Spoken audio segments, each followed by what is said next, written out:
Very good morning, students. I am your science teacher, and today I am going to teach you science of class 2nd. And today we continue chapter 6, bones and muscles. And today we discuss part 2nd. Now see in the book. This is your science book. Science of class 2nd. Now open chapter number 6.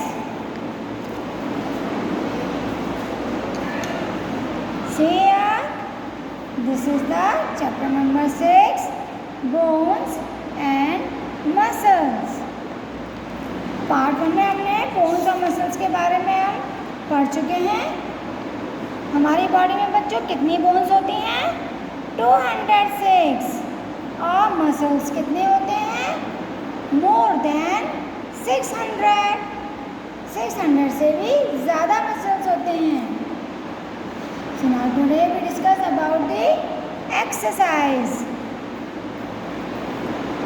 We can develop our muscles by doing regular physical exercise. हम अपने muscles को develop कर सकते हैं daily physical exercise करके। Playing और physical exercise बच्चों कौन कौन सी होती हैं? जैसे playing, walking, swimming and running are good physical exercise. Physical exercise keep the muscles in good working condition. जब हम फिजिकल एक्सरसाइज करते हैं बच्चों, तो वो हमारी बॉडी को यानी हमारे मसल्स को काम करने की अच्छी कंडीशन में रखते हैं, यानी कि हमारे मसल्स अच्छी तरह से काम करते रहते हैं। After the exercise you feel hungry. बच्चों, आपने कभी एक्सरसाइज की है? चलो, आप तो खेलते हो ना, लेकिन खेलने के बाद आपको भूख लगती है।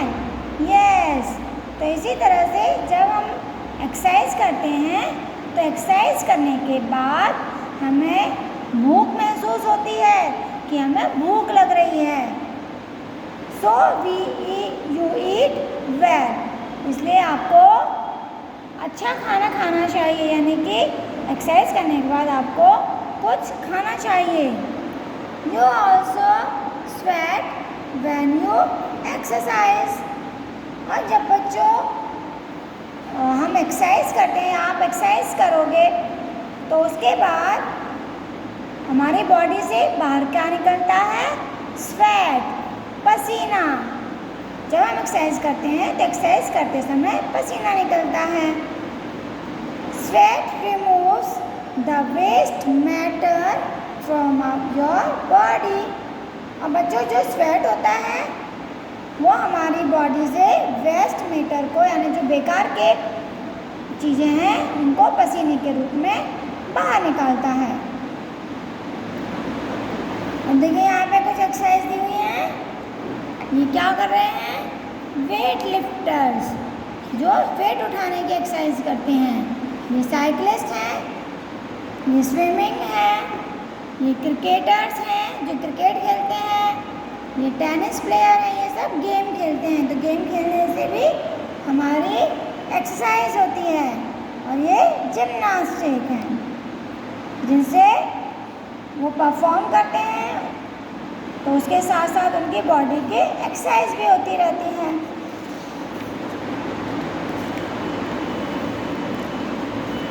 Healthy food and exercise are important for all of us to keep healthy। बच्चों, हम सभी को स्वस्थ रहने के लिए हेल्दी फूड और एक्सरसाइज हम सभी के लिए बहुत ज़रूरी है। पोस्चर। पोस्चर का मतलब होता है बच्चों प्रॉपर पोजीशन में बैठना, खड़े होना और चलना। हमारी जो बैकबोन है उसकी पोजीशन बिल्कुल स्ट्रेट होनी चाहिए। हमारे बैठने का तरीका, खड़े होने का तरीका और चलने का तरीका, इसे कहते हैं posture. The position in which we hold our body, जिस पोजीशन में हम अपनी बॉडी को रखते हैं, वाइल कबू सिटिंग बैठते समय, standing and walking is called the posture. मैंने अभी आपको समझाया कि जिस पोजीशन में हमारी बॉडी बैठते समय, चलते समय और खड़े होते समय जो पोजीशन होती है उसे हम पोस्चर कहते हैं। Correct posture is very important to keep the body healthy. हमारी बॉडी को हेल्दी रखने के लिए करेक्ट पोस्चर होना बहुत ही इम्पॉर्टेंट है। Let us learn about some rules for correct posture. अब करेक्ट पोस्चर कैसे होना चाहिए हम उसके बारे में स्टडी करते हैं। चलिए, वाइल सिटिंग, जब आप बैठते हो तो आपको बच्चों किस तरह से बैठना चाहिए, आपका करेक्ट पोस्चर कैसा होना चाहिए। देखिए, ये आपको पिक्चर दिखाई दे रही है बच्चों, ये चेयर पे बैठी हुई है। देखो, इसकी बैक बिल्कुल स्ट्रेट है और इसके लेग्स भी यहाँ पे स्ट्रेट हैं। तो जिस तरह से ये बैठी हुई है बिल्कुल स्ट्रेट, इसी पोजीशन में हमें हमेशा बैठना चाहिए, यानी कि अपनी बैक को बिल्कुल स्ट्रेट रखना चाहिए, सीधे बैठना चाहिए।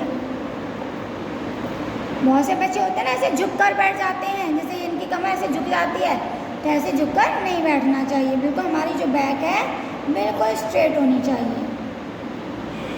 Keep your feet flat on the floor, हमें अपने पैरों को फर्श पर पूरा टच करके बैठना चाहिए।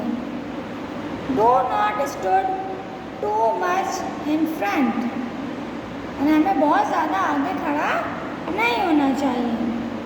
कीप योर बैक स्ट्रेट, हमें अपनी बैक स्ट्रेट रखनी चाहिए। सिट अपराइट, और बिल्कुल हमें सीधे बैठना चाहिए और हमें बहुत ज़्यादा आगे की तरफ झुकना नहीं चाहिए।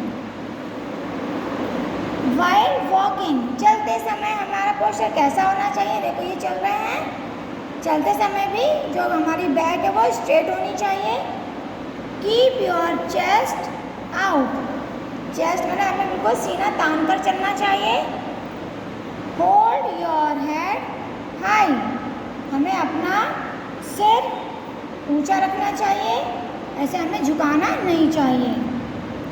स्विंग योर आर्म्स फ्रीली, और हमारे जो हैंड्स होते हैं इनको फ्रीली ऐसे ऐसे आगे पीछे, देखो ये पीछे है ये आगे है, ऐसे आगे पीछे करनी चाहिए फ्रीली बिल्कुल।